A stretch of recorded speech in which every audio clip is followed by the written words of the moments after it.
Olá, bem-vindos à nossa conversa de hoje. Vamos explorar juntos algumas ideias bem fascinantes do livro A Incrível Conexão Intestino-Cérebro, da Camilla Rowlands. O livro tenta ser essa ponte, sabe, entre a ciência mais recente e a nossa curiosidade, falando de uma revolução silenciosa, como o nosso intestino, veja só, influencia mente e corpo. É um campo que explodiu mesmo em pesquisa. O que antes era meio intuição, né, saber antigo, hoje tem base científica clara. E as conexões são surpreendentes. E é isso que a gente quer fazer aqui. Entender o que o livro ensina sobre essa conexão, que é vital, e como ele explica coisas tão, impactantes como o segundo cérebro e, claro, o mais importante, talvez, como a gente pode usar isso no dia a dia, para ter mais saúde, melhorar o humor, até a cognição. Exato. Como a autora mesma diz, né, citando aquele ditado, nunca antes a enorme verdade contida no aforismo "nós somos o que comemos" me foi mostrada com tanta clareza. Então tá, vamos abrir essa caixa. A primeira grande ideia do livro, logo de cara temos dois cérebros, e não é força de expressão. O intestino é funcionalmente nosso segundo cérebro. Exatamente. A ciência mudou essa visão, né? O intestino não é só um tubo passivo. O sistema nervoso entérico, o SNE, essa rede de neurônios nas paredes do intestino, hoje é reconhecida pela complexidade e pela autonomia. A gente está falando de mais de 100 milhões de neurônios. A estrutura é parecida com a dos neurônios lá do cérebro mesmo. E o que me deixou impressionado foi a comunicação. O livro bate nessa tecla. Aquela ideia de controle só de cima para baixo, cabeça mandando no intestino, já era. Parece que 90% das fibras do nervo vago, que é o fio que liga os dois, levam a informação do intestino para o cérebro. É mão dupla, mas o trânsito para cima é intenso. E essa comunicação é crucial.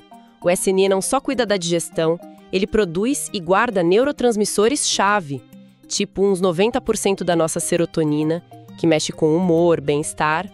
Tá lá no intestino. Metade da dopamina da motivação também. O livro fala até da produção de benzodiazepínicos, nossos calmantes naturais, sabe? Pelo intestino. Substâncias que afetam direto como a gente se sente. Pensar que a fábrica dessas coisas está lá embaixo muda tudo. Mas o livro diferencia as funções, certo? O SNE não pensa como um cérebro da cabeça. Correto. O livro descreve o SNE mais como um cérebro que sente, que intui. Ele processa o que está rolando no intestino, no corpo e influencia emoções, reações viscerais. Tem até pesquisa citada no livro que sugere que ele pode aprender, ter memória própria. E pensando na evolução, faz sentido, né?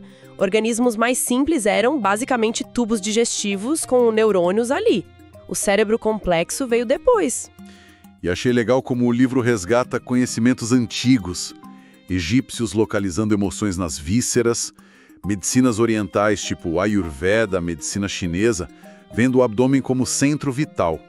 Parece que a gente hoje em dia perdeu essa conexão, né? Trata o intestino quase com, nojo, tabu. Sim, houve um distanciamento. Mas é interessante que a ciência moderna está, de certa forma, validando essas visões. O próprio nervo vago, essa ponte, é chamado por alguns pesquisadores, como Stephen Porges, que o livro cita, de nervo da compaixão, porque ele está ligado a sentimentos de cuidado, segurança, conexão social. Ativar ele acalma, regula o comportamento. O livro até dá um exemplo prático disso. A acupuntura abdominal do Dr. Bu Ji-un. A ideia de estimular pontos na barriga para aliviar sintomas de ansiedade, depressão, até Parkinson e Alzheimer. É algo que desafia a medicina ocidental, né? Mas os resultados que ele relata são intrigantes, no mínimo. Exatamente. Mostra como essa rede neural no abdômen pode ter uma influência no corpo todo muito maior do que a gente imaginava.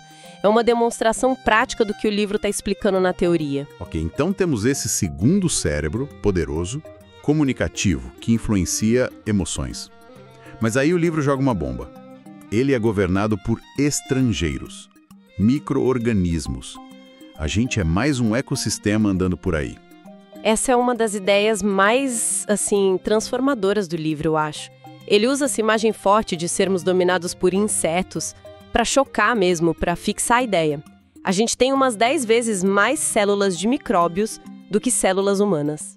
Somos anfitriões de uma comunidade imensa, complexa, a microbiota. Isso realmente abala a nossa noção de eu biológico, né? E como essa comunidade se forma? O livro detalha que começa no nascimento. O tipo de parto faz uma diferença enorme. Faz. O parto vaginal dá ao bebê aquele primeiro banho de bactérias da mãe, que são essenciais para educar o sistema imune. Já na cesárea, a colonização inicial é diferente.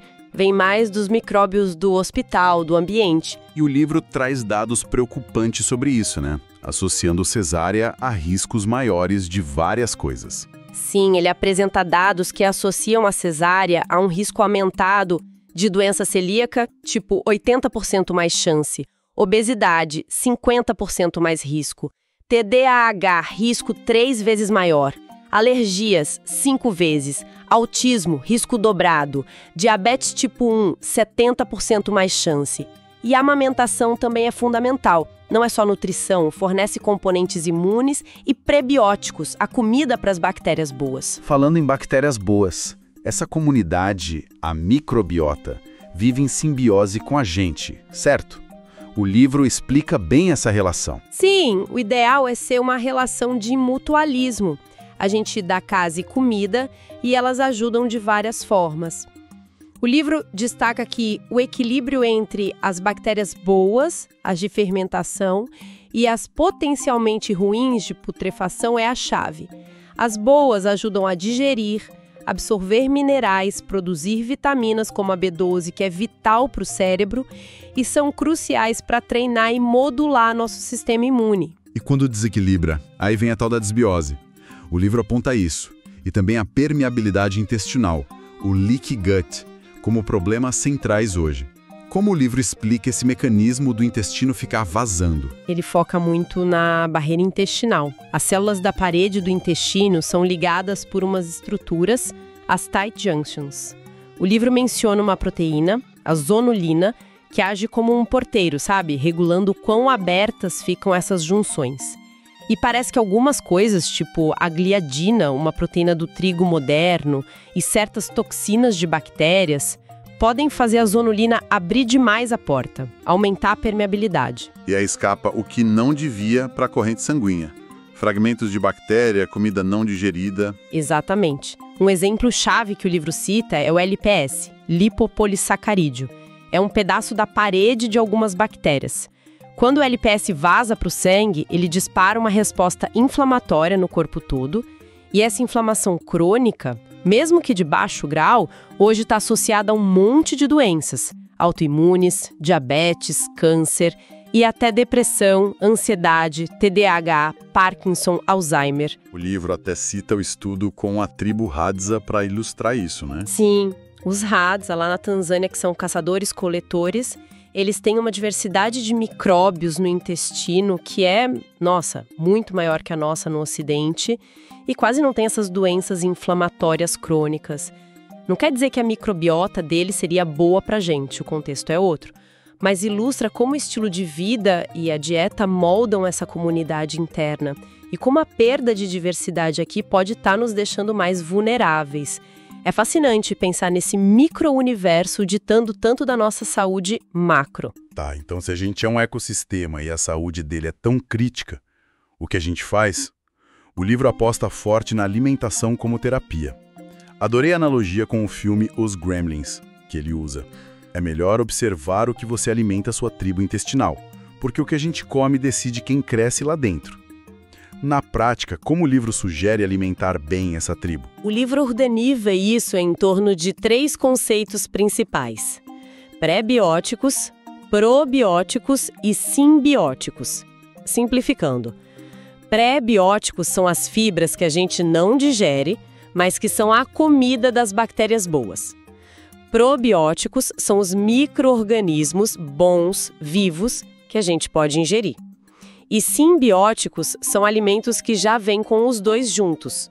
Então não é só uma lista de coma isso, não coma aquilo, é mais sobre princípios? Exato, o foco é nutrir as bactérias do bem.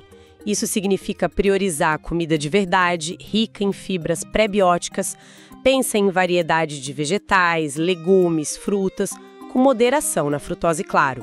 Aveia, batata doce também são bons exemplos que o livro dá. E ele também destaca muito a importância de incluir alimentos fermentados. São fontes naturais de probióticos. Kefir, iogurte natural sem açúcar, chucrute, kimchi, miso. O livro até lembra do trabalho do L. Metchnikoff, lá no começo do século XX, que já ligava longevidade ao consumo desses fermentados. E as gorduras? O livro parece ir contra aquele medo todo de gordura. Sim, enfatiza as gorduras saudáveis. Lembra que o colesterol, por exemplo, é super importante para a estrutura das células, para o cérebro. Recomenda azeite extra virgem, óleo de coco orgânico, abacate, nozes, sementes, peixes ricos em ômega 3. A ideia é dar os blocos de construção e o combustível certo, sabe? Para um intestino e um cérebro saudáveis. Faz todo sentido. E do outro lado da moeda, o que o livro aponta como os grandes sabotadores, os vilões para a nossa microbiota? O livro é bem direto sobre os gatilhos da disbiose. O principal vilão, alimentos ultraprocessados, cheios de aditivos, açúcar, gordura ruim e pobres em fibras e nutrientes. O açúcar refinado é descrito quase como um adubo para bactéria ruim e para fungos, tipo a cândida. E o trigo moderno também é questionado, mesmo para quem não é celíaco, por causa da gliadina e o possível efeito na zonulina na permeabilidade. E medicamentos? Como entram nessa história? Os antibióticos, claro. O livro chama de bombas atômicas para a microbiota. Destroem as ruins, mas as boas vão junto. O uso excessivo, às vezes sem necessidade, cobre um preço alto do intestino. Mas não só eles. O livro cita também o uso prolongado de anti-inflamatórios até a pílula anticoncepcional, como fatores que podem mexer com a microbiota. E outros fatores do estilo de vida também entram. Estresse crônico, o cortisol mexe com o ambiente intestinal, a qualidade da água com cloro, até excesso de higiene. Nossa, é uma visão bem integrada. Não é só comida, é o pacote todo. E essa conexão vai muito além da digestão, né? O livro mergulha na relação intestino, emoções, cognição. Aquelas expressões tipo frio na barriga, nó no estômago, ficam bem literais. Totalmente. O livro explora isso, como o intestino produzindo serotonina, dopamina, influencia direto o nosso humor, nosso estado emocional. Ele relaciona, por exemplo, constipação crônica, que às vezes está ligada à baixa serotonina intestinal, com estados mais depressivos, apáticos. E diarreia frequente, como na síndrome do intestino irritável, pode ter a ver com ansiedade e nervosismo. A regulação do triptofano, que é o precursor da serotonina, depende muito das nossas bactérias. É aí que entra o termo psicobióticos, que eu achei fascinante. Bactérias que ajudam a saúde mental. Parece ficção científica, mas o livro traz evidências. Sim, o termo foi criado pelo pesquisador Ted Dinnan, que o livro cita. São probióticos que, quando a gente ingere na quantidade certa, trazem benefícios para a saúde mental. O livro menciona estudos mostrando que algumas cepas, tipo Lactobacillus bifidobacterium, podem reduzir sintomas de ansiedade e depressão, talvez modulando a inflamação, produção de neurotransmissores ou a resposta ao estresse pelo eixo intestino-cérebro.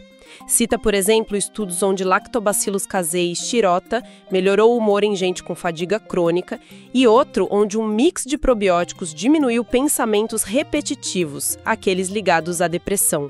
Mas o livro coloca isso como uma cura milagrosa ou mais como um suporte? Qual é a dimensão realista disso? Olha, o livro apresenta os psicobióticos como uma área promissora, um suporte em potencial. Não é uma bala de prata, nem substitui tratamentos convencionais para a saúde mental, claro. A ideia é que, cuidando da saúde intestinal, a gente pode estar criando uma base mais sólida para o bem-estar mental. E isso também dá uma nova perspectiva para práticas antigas de limpeza intestinal ou abordagens corporais, como a psicologia biodinâmica da Gerda Boysen, que falava em digerir emoções pelo corpo. E a influência não para por aí, vai para cognição, aprendizado, até doenças neurológicas graves. Exato. O livro aborda como a microbiota influencia a produção de substâncias como o glutamato, que é essencial para aprender, para a memória, e levanta hipóteses bem ousadas, mas com base científica crescendo, sobre a origem intestinal de doenças como Parkinson e Alzheimer. Como assim, origem intestinal? Explica melhor isso. Para o Parkinson, o livro cita a hipótese do Dr. Heiko Brack. Ele sugere que a doença poderia começar no sistema nervoso do intestino e subir para o cérebro pelo nervo vago. Isso explicaria por que problemas digestivos, tipo constipação, muitas vezes aparecem anos antes dos sintomas motores. E tem outro pesquisador, o Dr. Borodi, que o livro menciona.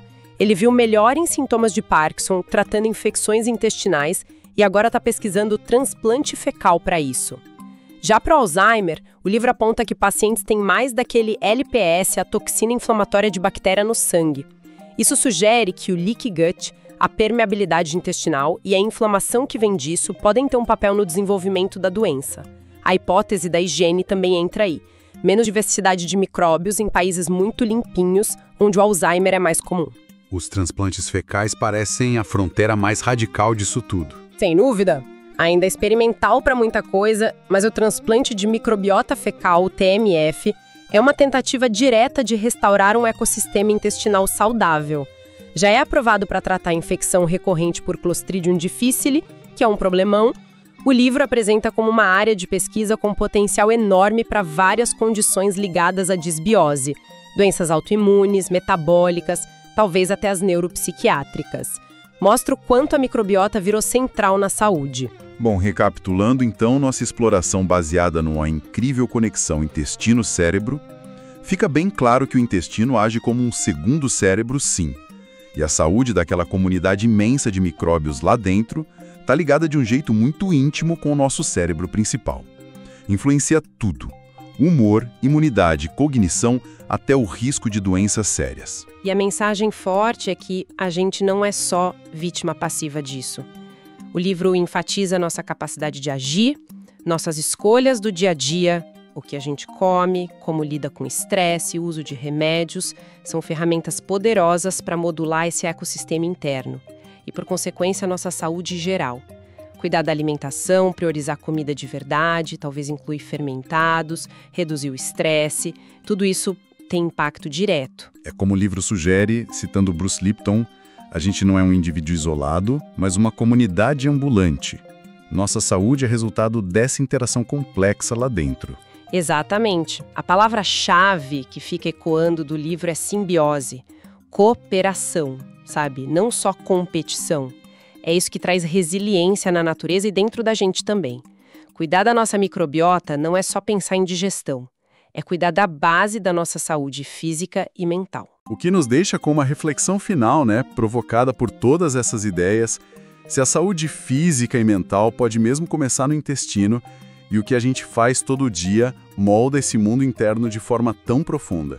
Até que ponto a gente é mesmo arquiteto do nosso bem-estar? Talvez muito mais do que a medicina tradicional dizia. Ou, para ir mais fundo ainda na provocação do livro, e se esse segundo cérebro for, de alguma forma, a matriz biológica do inconsciente? Que novas portas isso abre para a gente se conhecer, para buscar a cura? Fica aí a reflexão.